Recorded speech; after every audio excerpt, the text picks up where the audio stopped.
All right, my number one impact rookie class, Pittsburgh Steelers, also ranked first in my post-draft rankings. So I would. First, I don't understand. How I can know this you be don't. We get first? it. You don't understand. The fans don't understand it. Now, no wonder. I'm trying to save your credibility here, bud. How's it going? Not good. Not good. So, well, you tell me any of these picks you think might struggle to contribute as we go down the list here. Broderick Jones, the offensive tackle they traded up for out of Georgia. Joey Porter Jr., the first pick of the second round, the cornerback out of Penn State. Keanu Benton, who you liked a lot, the defensive lineman out of Wisconsin. Darnell Washington, who actually likes to brag that he's a tight end. And by the way, if you watch All Things Covered with our guy, Brian McFadden, and his cousin, Patrick Peterson, who's now playing in Pittsburgh, they had Darnell Washington on, and Pat P offered to buy Darnell Washington a suit, I think, for the Vegas game. Are you going to offer to buy me a suit for our next pro day stop?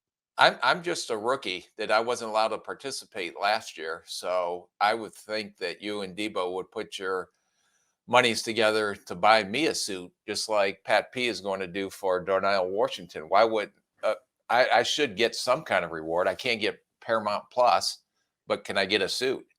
Wait a second. Pat P's the veteran. You're the veteran. You're supposed to I'm, help I'm out just no, I'm just a supporting actor in this podcast and trying to elevate your self confidence Oh, and some of God. your rankings. And you know what I am? I'm finding out that I am the self esteem coach for you and Debo on this podcast. All right. Well, my therapist would argue otherwise. I need to talk to her or him too.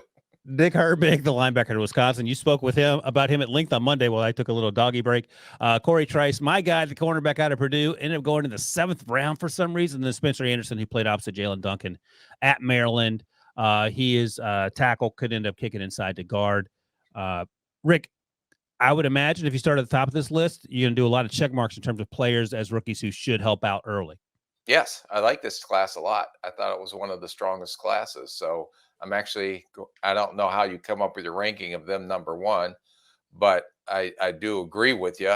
Finally, I thought it was a brilliant move to go up and get Broderick Jones before the Jets had an opportunity to take him. Well, I thought Joey Porter would go in the first round. He went in the second. Benton I love because I think he is going to be a run stuffer, but I think he is athletic enough, and we saw some of that down at the Senior Bowl to contribute as an inline pass rusher, at least collapse the pocket to give those edge rushers a chance to even get more sacks because the quarterback, I don't believe, will be able to step up in the pocket. Washington, I think he went earlier, but there was some concerns with his knee by some teams out there. Herbig is a Pittsburgh Steeler, just good football player pick. Trice is stiff, and if you put 2 bolts in his neck, he'd make $1 million playing Frankenstein out in Hollywood. And What are you talking about? and Spencer Anderson, they're taking a flyer on as well. Yeah, right. No, that's right. So I'm looking at the offensive lineman that went off the board first. Paris Johnson went 6 to the Cardinals. Not a surprise there. Darnell Wright going next to the Bears at 10 was sort of a surprise. Not many folks thought he would go that high or be the number 2 offensive lineman off the board. The very next pick, Peter Skoronski, and then Broderick Jones ended up being the 4th offensive lineman. Let me ask you in your experience. So 4 offensive linemen, top 14, and when we cluster these guys in the days leading up to the draft, are you also having the conversation, we're willing to trade up for this many offensive linemen if we need them, and then after that, we're going to do something else? Or how do you determine how many guys, how far are you willing to trade up for a player?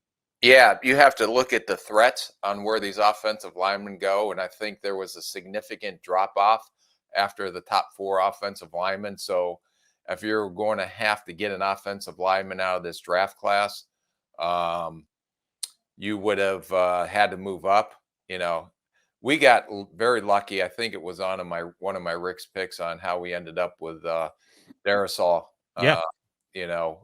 When we traded back and still were able to get him. So a little bit of luck. But in this draft, there was a significant drop off to me after the top 4 offensive linemen. And if that was a need, I felt you had to go up, depending on how you had them stacked in your draft board, to go up and get one of these because of the threats of where they were going to go in the top 15.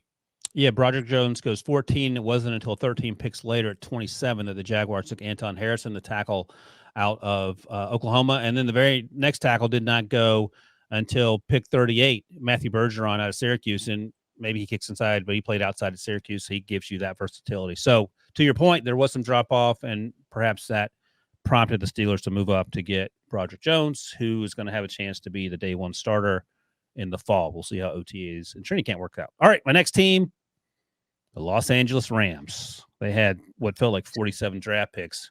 This will be interesting. Would you rank them? 2? 10.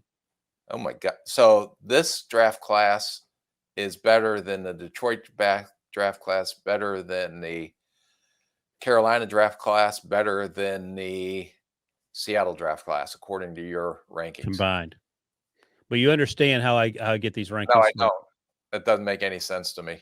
All right. If I tell you again, Debo, do you think you'll get it, or am I just wasting my breath?